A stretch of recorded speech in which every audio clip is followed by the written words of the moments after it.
Hello Krishna, welcome to Healthish. And today we will be talking about sleep.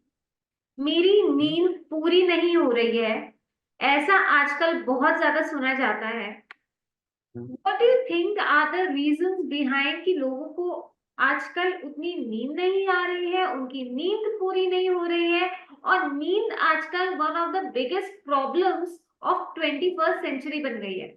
So this is a very common problem, not just in India, but in, many industrialized and industrializing societies. And I think, most of the problems are largely because of, our work schedules. We're working longer than ever and working all the time and working from home a lot and so on. And you constantly have your many people do remote work. You get, notifications on your phone. You always, have to be always available all the time and so on.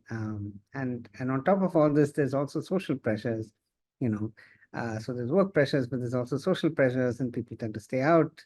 You want to work a little bit later than you used to, then you want to go out, you want to, have a good time and so on. And so all of that means um, that your sleep schedules get a bit out of whack, and a lot of it also has to do with artificial lighting and so on, and stress levels, right?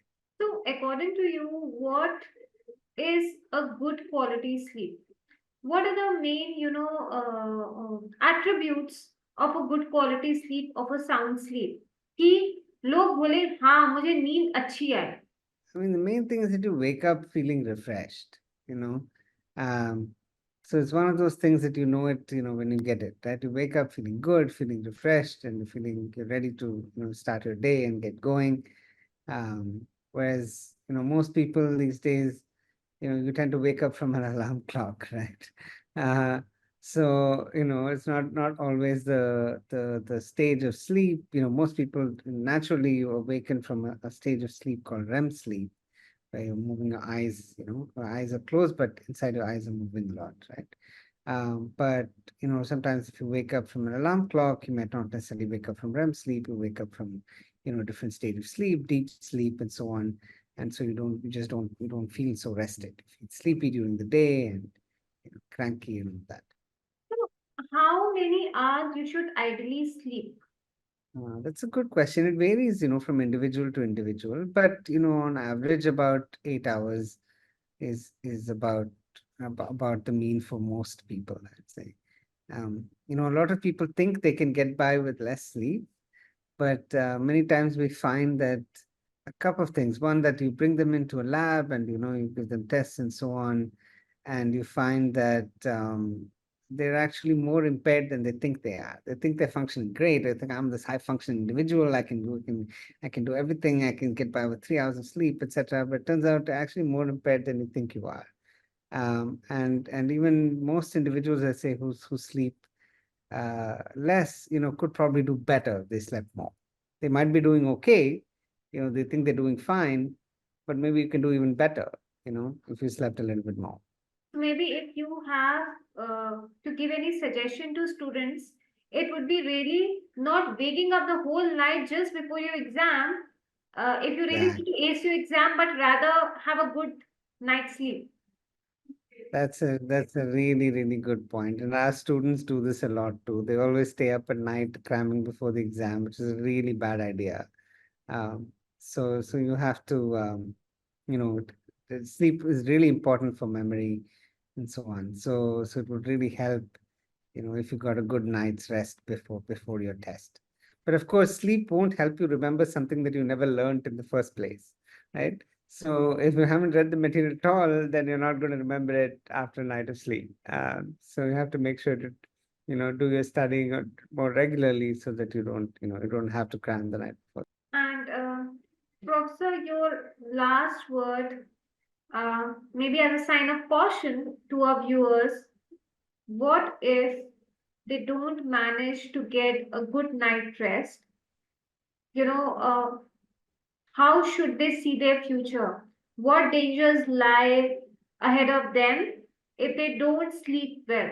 Yeah, so sleep loss can be, especially chronic sleep loss over several days can be very detrimental to your performance in terms of memory, in terms of also in terms of body physiology. For example, people tend to binge eat and so on, put on more weight.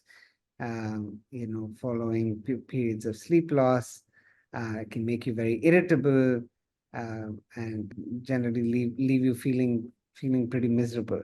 Um, so do try to work a good sleep hygiene. It will improve your mood, improve your health, and all of that. Well, they say that a good laugh and a good sleep is the best Uh-huh. cure in a doctor's book. And I'm sure, Absolutely. Professor, you would agree with that. Absolutely, because laughter and so on lifts your mood, and that affects many things in the body as well. And similarly, with sleep and sleep loss in particular, can affect so many different aspects of your physiology and exacerbate many, whatever other little niggles you might have get worse, with sleep loss. And consequently, many of these niggles can get better with more sleep. Small changes make big differences, and I'm Absolutely. sure our video today and the conversation we just had is going to bring about, change how people see sleep as. And if this can help people improve their sleep quality, thank you so much, Professor, for being a part Absolutely. of this video. Happy to do it. Thank you so much, Katie. Thank you. So, you all, as we said, a good laugh and a good sleep is the best cure in the doctor's book. And Professor Krishna agrees to the same.